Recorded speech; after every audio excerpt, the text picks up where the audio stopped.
ओम पूर्णमदः पूर्णमिदं पूर्णात् पूर्णमुदच्यते पूर्णस्य पूर्णमादाय पूर्णमेवावशिष्यते। ओम शांति शांति शांति। नमस्कार मित्रों, आज की वीडियो में हम बृहदारण्यक उपनिषद के दूसरे अध्याय के चौथे ब्राह्मण का जो 12वां मंत्र है उसका पाठ करेंगे।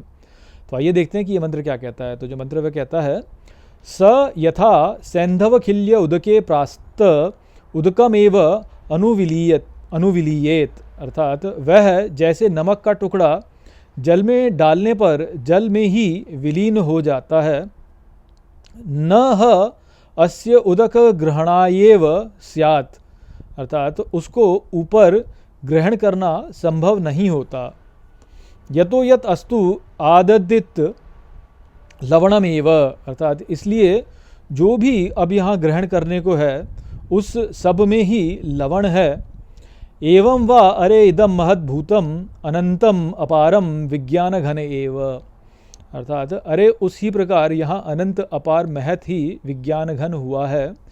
एतेभ्यो भूतेभ्य समुत्थाय तानि एवानु विनश्यति, अर्थात उसके ऊपर उठने के लिए ही ये सभी भूत हुए हैं और ये उनका विनाश करता रहता है। न प्रेत्य संज्ञा अस्ति इति अरे ब्रवीमि इति होवाच याज्ञवल्क्यः, अर्थात मैं कहता हूँ कि मृत्यु के पश्चात होने की कोई परिभाषा ही नहीं है, ऐसा कहा याज्ञवल्क्य ने। तो यहाँ पर अब हमको बताया जा रहा है कि याज्ञवल्क्य कहते हैं कि जिस प्रकार से नमक का टुकड़ा जो है यदि आप उसको जल में डालें तो वह जल में विलीन हो जाता है और फिर जो है आप नमक को ऐसे अलग से ग्रहण नहीं कर सकते, फिर पूरा जल जो है वो नमकीन ही हो जाता है, उसमें सब में जल जिस प्रकार से हो जाता है उसी प्रकार से यहाँ पर जो महत है वह ही विज्ञान घन हुआ है और उसके ऊपर उठने के द्वारा ही यहाँ पे सभी भूत ऊपर उठे हैं और ये उनका विनाश करता रहता है। और फिर वो कहते हैं कि इसके जो बात मैं कहता हूँ ये बहुत ही महत्वपूर्ण बात है और वो ये है कि मृत्यु यहाँ पे है ही नहीं। प्रेत्य बोला उन्होंने, प्रेत्य अर्थात मृत्यु हो जाना, मृत हो जाना, मृत हो के समाप्त हो जाना, कि कुछ समाप्त हो गया। तो उन्होंने बोला कि कुछ समाप्त होता ही नहीं है, यहाँ पे कुछ होता ही नहीं है समाप्त, हमारा कुछ भी समापन नहीं होता, मृत्यु है ही नहीं। तो ऐसा कहा याज्ञवल्क्य ने। तो अब इसको हम कैसे समझें, देखिए तो हम कल के वीडियो में हम बात कर ही रहे थे कि जब कोई व्यक्ति एकता को देखता है तो फिर सारे स्पर्श एक ही हो जाते हैं, सारी जिह्वा एक ही, सारे रस लेना सब एक जैसा हो जाता है, ये सब एक हो जाता है।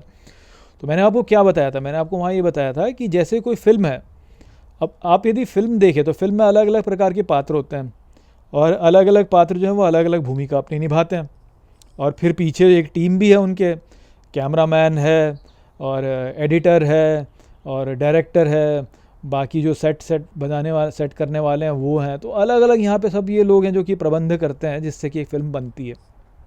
अब यहाँ पे अलग अलग लोग अलग अलग अपना पात्र निभा रहे हैं, अलग अलग लोग अपना अपना अलग अलग कार्य कर रहे हैं। तो यही तो धर्म है ना, कि हर किसी का धर्म क्या है। अब ये जो जीवन है उसको भी आप एक प्रकार की फिल्म ही मानिए, ये भी रस है। क्योंकि क्या बोला था पहले, क्या बोला गया, एकाकी ना रमते एको हम बहुश्यामः, कि एकाकी में उसका मन नहीं लगा और उसने बोला कि मैं एक ही बहुत सारे हो जाऊं।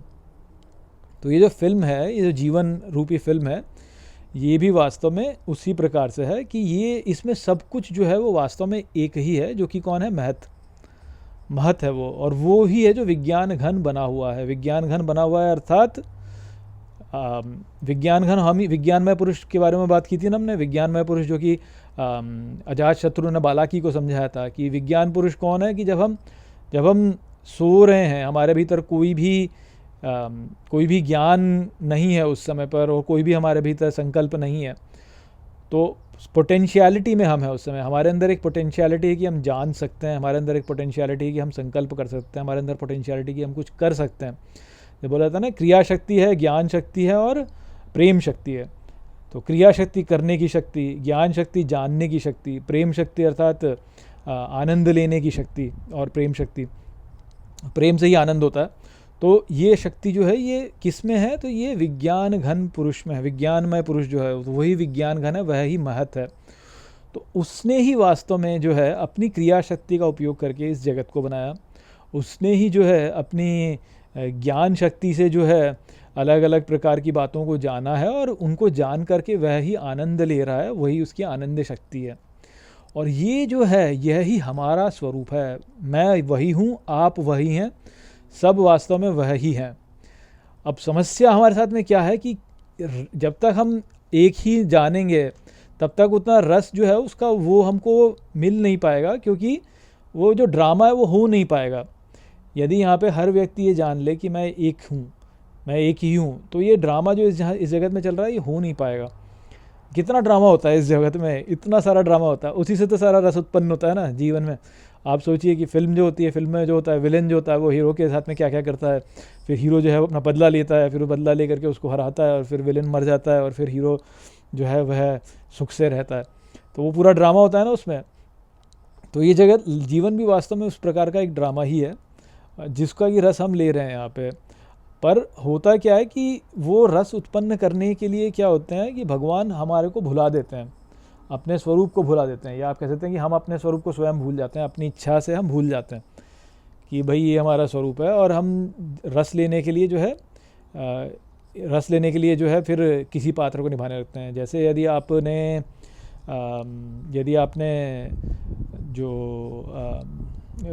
योग वाशिष्ठ है उसका जो प्रथम अध्याय, प्रथम में ही जो है उसमें लीला की कथा आती है, एक लीला की कथा है, और उसमें ये बताया कि वशिष्ठ और वशिष्ठ की पत्नी अनसुईया नहीं है, कुछ और अरुंधति है आई थिंक, मैं भूल रहा हूँ उनका नाम। पर हाँ, तो वशिष्ठ और उनकी जो पत्नी है वो जो है वह रस लेने के लिए अपने आप को भूल जाते हैं, और वो सरस्वती माता से कहते हैं कि आप हमारी रक्षा कीजिएगा, आप हमारी रक्षा करना, यदि हमारा पतन होने लगे तो हमें आके संभाल लेना।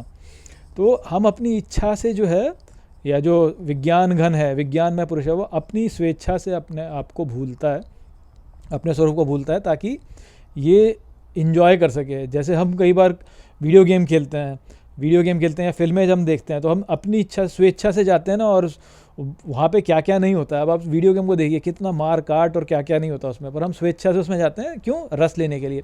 तो ठीक इसी प्रकार से जो विज्ञान घन है वो रस लेने के लिए जो है अपने आप से अपने स्वरूप को भूलता है और इस जगत में आता है और सारे भूतों को उत्पन्न करता है। तो आप सोच लीजिए, आप अपने आप को सोच लीजिए, आप स्वयं वो विज्ञानमय पुरुष है, वो विज्ञानमय पुरुष वो है आप। और आपने जो है अपनी इच्छा से इस जगत को उत्पन्न किया है अपने लिए। आपका जगत अलग है, मेरा जगत अलग है, किसी अन्य व्यक्ति का जगत अलग है, हर किसी की फिल्म अलग है। परंतु आपकी फिल्म में मैं एक करण हूँ, मैं आता हूँ ऐसे वीडियो पे और आपको वीडियो दिखाता हूँ। आप मेरी फिल्म में आप एक करण है, क्योंकि आप आते हैं और वीडियो को देखते हैं, तो आप करण हो गए मेरी फिल्म में। अब आपकी फिल्म में मैं करण हो गया। ऐसे ही सारे लोग जितने भी हम यहाँ पे हैं, सब लोग हमारे लिए करण हो जाते हैं। जिस व्यक्ति से आपको आसक्ति है वो एक प्रकार का करण है, जिससे आपको घृणा है वो एक प्रकार का करण है। सब करण है ये यहाँ पे। और ये करण क्या कर रहे हैं? ये केवल आपको एंटरटेन कर रहे हैं आपका मन बहला रहा है, आपके जीवन को इंटरेस्टिंग बना रहे हैं, ठीक है। तो ये सब आपकी इस फिल्म को चला रहे हैं आगे चल करके। और बस आप विज्ञान घन पुरुष हैं आप, और जैसे जैसे भूत उत्पन्न होते हैं उनको आप उत्पन्न करते हैं अपने अनुसार। जो रस आप लेना चाहते हैं उनको उत्पन्न करते हैं और फिर उनको नष्ट करते जाते हैं। और आप रहते हैं, लोग आते हैं आपके जीवन में, चले जाते हैं, आते हैं चले जाते हैं, आप वहीं के वहीं रहते हो। बचपन में कितने सारे मित्र आपके आए होंगे, आज कहाँ पे आपको पता भी नहीं है। बचपन में उनसे लड़ाई भी होती होगी, उनके साथ में बड़ी यारी दोस्ती होती होगी, आज कहाँ पे हैं कुछ पता ही नहीं है आपको। दूसरे लोग आ गए, कॉलेज में लोग आए, उनसे बड़े संपर्क हुए, उनसे बड़े दोस्ती रही, पर अब वो कहाँ है हम कहाँ हैं कुछ पता नहीं। तो ये लोग आते हैं, लोग जाते हैं। कोई व्यक्ति आपके जीवन में आया तो आ गया, आपने उत्पन्न किया, चला गया तो आपने नष्ट कर दिया। और बस ऐसे ही भूतों को उत्पन्न करते हैं, नष्ट करते हो, उत्पन्न करते हो, नष्ट करते हो, और आप रस लेते रहते हो। तो ये आपकी अवस्था है वास्तव में। अब ये यदि आप जान लो तो अब आप ये सोचो कि आपने ही तो उत्पन्न किया। जैसे स्वप्न होता है, स्वप्न में हम किसी व्यक्ति को जब देखते हैं तो वो व्यक्ति हमारे माइंड ने तो उत्पन्न किया ना उसको। तो ठीक इसी प्रकार से इस जगत में भी कोई व्यक्ति जब आपके जीवन में आता है तो आपने उसको उत्पन्न किया है। मेरे जीवन में आप आते हैं तो मैंने आपको उत्पन्न किया, आपके जीवन में मैं आता हूँ तो आपने मुझे उत्पन्न किया, उस प्रकार से। और उत्पन्न किया है तो आप और मैं फिर एक ही हो गए ना, क्योंकि मैंने आपको उत्पन्न किया, आपने मुझे उत्पन्न किया। मेरे जीवन में आप आए तो मैंने आपको उत्पन्न किया, आपके जीवन में मैं आया तो आपने मुझे उत्पन्न किया। तो आप मैं एक ही हो गए, आपने मुझे उत्पन्न किया, मैंने आपको उत्पन्न किया, अर्थात दोनों ने एक साथ ही उत्पन्न किया, तो हमने उत्पन्न किया। तो आप और मैं उसी प्रकार से, और जिस भी प्रकार के भाव उत्पन्न हो रहे हैं वो उसी अनुसार हो रहे हैं जैसे हम चाहते हैं, जैसे हम चाहते हैं। तो अब इसमें किससे क्या भय करें, किसी की बात का क्या बुरा माने, कोई क्या सोचता है उसके बारे में क्या बुरा माने, क्या क्या क्या सोचें उसके बारे में। भाई हमने उत्पन्न किया है उनको, हमने उत्पन्न किया, तो फिर अब क्या बुरा माने किसी की। अब ये सोचिए कि आप यदि अपने आप को उससे अलग मानते हैं, या मान लीजिए आपके जीवन में कोई ऐसा व्यक्ति आ गया जो कि अब वो जो है वैसे सोचता है कि मैं अलग हूँ आपसे। मान लीजिए आप हैं एक्स और वो हैं वाई। आप एक्स जो है आप सोचते हैं कि सब मैं ही हूँ तो सब एक्स है, और जो वाई है वो सोचता है कि नहीं आप एक्स हैं और मैं वाई हूँ। तो अब इस अवस्था में वो जो वाई व्यक्ति है, मान लीजिए आपको वो बहुत इरिटेट करता है, तो भी आपके उसके लिए क्या फील होना चाहिए, आपको उसके लिए दुखी फील होना चाहिए नहीं, क्योंकि वो उसने अपने स्तर को गिरा दिया। आप तो हो कौन, विज्ञानमय पुरुष, और वो क्या रह गया, वो वाई पर्सन ही रह गया बस। वो वाई पर्सन मरेगा कुछ समय में, मरेगा वो, तो वो आपके जीवन से जब वो जाएगा तो मरेगा वो, तो एक प्रकार से तो आप उसकी हत्या ही कर दोगे, तो आप खा जाओगे उसको, आप महाकाल बन गए उसके। क्योंकि आप तो सब कुछ को एक साथ जानते हो ना, तो आप तो एक ही साथ जानते हो, आपका शरीर भले ही मर जाए पर आप थोड़ी मर रहे हो। परंतु वो व्यक्ति जो ऐसा सोचता है कि भाई मैं अलग हूँ और ये व्यक्ति अलग है और सब अलग हैं, और मैं देखो ये करता हूँ और ये तो कुछ करता नहीं है, और इस प्रकार से सोचता है, ऐसे व्यक्ति पे क्या क्रोध करना है, ऐसे व्यक्ति पे दया आनी चाहिए। दया आनी चाहिए कि यार ये कुछ दिनों के लिए है, मर जाएगा बेसिकली, और इसको मैं ही मार दूंगा। मैं कैसे मार दूंगा, विज्ञान में पुरुष के रूप में, विज्ञान में पुरुष के रूप में, मेरे विज्ञान में पुरुष के रूप में मैं ही महाकाल हूँ, मैं सब कुछ को भोग लेता हूँ, मैं रहता हूँ और भोग जाता हूँ, भोग लेता हूँ सबको। तो वो तो उपकरण रह गया, आप करण बन गए जीवन में। आपके जीवन में यदि आप सबसे तादाद में रखते हैं, सबको अपना ही मानते हैं, तो आपके जीवन में कोई ऐसा व्यक्ति है जो कि बड़ा ही जो है स्वार्थी व्यक्ति हो, तो उससे आपको क्रोध नहीं आना चाहिए, उल्टा आपको उस पर दया आनी चाहिए कि यार ये बेचारा उपकरण कुछ दिन के लिए है यहाँ पे मेरी फिल्म में, और ये मर जाएगा कुछ समय बाद, मैं ही ख़त्म कर दूंगा इसको और मैं रहूँगा। तो ऐसी अवस्था हो जाती है व्यक्ति की जो इस प्रकार से जानता है। उसको फिर ऐसा नहीं लगता कि यार कोई ये ऐसे क्यों करता है, वो वैसे क्यों करता है। उसको ये लगता है कि हाँ भाई ये सब जो ड्रामा है चल ही रहा है, बस मैं ही चला रहा हूँ इस ड्रामे को, और ये चलता रहेगा, इसी प्रकार से चलता रहेगा। और ये मैं तो हूँ करण, इस संपूर्ण संसार का, मेरे जगत का मैं करण हूँ, और ये सारे जो भी जीव आ रहे हैं मेरे में, ये उपकरण है मेरे लिए। और यदि ये अपने करण रूप को नहीं जानते हैं, यदि नहीं जानते हैं कि वे सब विज्ञान घन पुरुष हैं, तो उनका क्या होना है वास्तव में, उनका क्या होना है। वो बेचारे तो मृत्यु को ही जा रहे हैं सारे के सारे, सब काल का ग्रास बनेंगे, मर जाएंगे, सब मर जाएंगे वो। तो इस प्रकार से होता है। तो वास्तविकता में यदि देखा जाए तो वह पूरे समय उपकरण ही बन के रह रहे हैं। जैसे मान लीजिए कि आप कोई फिल्म देख रहे हैं, और अब वो जो फिल्म है उसमें आप तो हैं हीरो और वो हैं क्या, साइड कैरेक्टर्स। अब वो बेचारे सारी लाइफ साइड कैरेक्टर ही रहेंगे, साइड कैरेक्टर ही बन करके रहेंगे सारी लाइफ, क्योंकि वो अपने स्वरूप को जाने ही नहीं, कभी जान ही नहीं पाया, पूरे समय साइड कैरेक्टर है। अब आप सोचिए कि हमारे जीवन में कितने सारे साइड कैरेक्टर्स होते हैं।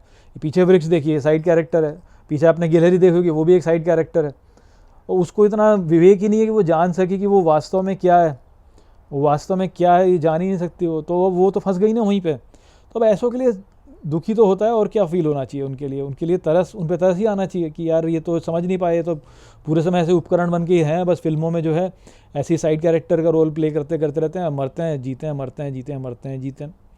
और जो व्यक्ति ज्ञान प्राप्त कर लेता है, जो इस बात को जान लेता है कि मैं स्वयं विज्ञान में पुरुष हूँ, उसके लिए मृत्यु का ही अंत हो जाता है, क्योंकि वह स्वयं ही महाकाल बन गया ना, वो तो स्वयं ही महाकाल बन गया। अब वो काल के ऊपर हो गया, अब वो है जो कि काल को खाता है, ना कि काल उसे खाता है। अब वो काल को खाता है वास्तव में। तो वो यहाँ पे याज्ञवल्क्य कह रहे हैं कि मैं बता रहा हूँ तुमको, ये बात मैं तुमको बता रहा हूँ, अच्छे से समझ लो कि मृत्यु है ही नहीं वास्तव में, मृत्यु के पश्चात वाली कोई स्थिति ही नहीं है, अवस्था ही नहीं है वास्तव में। क्यों? क्योंकि कोई भी अवस्था तो समय में होती है ना पर जब व्यक्ति अपने स्वरूप को ही जान लेगा तो समय को खा गया, वो समय के परे ही चला गया, महाकाल हो गया वास्तव में। क्योंकि फिल्म का डायरेक्टर, एक्टर, सब कुछ वही हो गया वास्तव में। तो फिल्म तो टाइम में ही चलती है ना आगे, तो टाइम भी वही हो गया वास्तव में, काल भी वही हो गया, और काल ही तो मृत्यु है। जो काल के अंतर्गत आया वो मरेगा, और जो काल के ऊपर चला गया, परे चला गया, वह अमर हो गया। तो काल के परे जाने वाली बात है कि भाई मैं खुद ही जो है इस विज्ञानमय पुरुष हूँ, मैं इस फिल्म को चलाता हूँ अपने अनुसार, जैसे मैं चलाता हूँ वैसे वैसे ही चलती जाती है, जैसी जैसी मैं आसक्तियाँ करता हूँ, जैसे जैसी चीज़ों को मैं महत्व देता हूँ, वैसे वैसे ही जो है ये जगत जो है उसी पर अनुसार चलता रहता है। और यहाँ पे सभी प्रकार के लोग आते हैं मेरे जीवन में, कुछ अच्छे होते हैं, कुछ बुरे होते हैं, कुछ मुझे सुख देते हैं, कुछ मुझे दुख देते हैं, पर मैं ना तो सुख के बाद बंधन में हूँ, ना मैं दुख से भय करता हूँ। मुझे फ़र्क ही नहीं पड़ता, क्योंकि मैं तो फिल्म देख रहा हूँ वास्तव में, मैं तो विज्ञान में पुरुष हूँ, मैं तो इस पूरी संपूर्ण जगत का राजा हूँ। मैं तो राजा हूँ वास्तव में, जो इस फिल्म को चला रहा है। और कोई कुछ भी बोलता रहे, क्या है, सब मरेंगे यहाँ पे, किसकी बात का महत्व देना है यहाँ पे? किसी की बात का महत्व देना नहीं की ज़रूरत नहीं है यहाँ पे, क्योंकि सोचिए आपकी, यानी जो है ही नहीं उसकी बात का क्या महत्व लेना, जो है ही नहीं वास्तव में।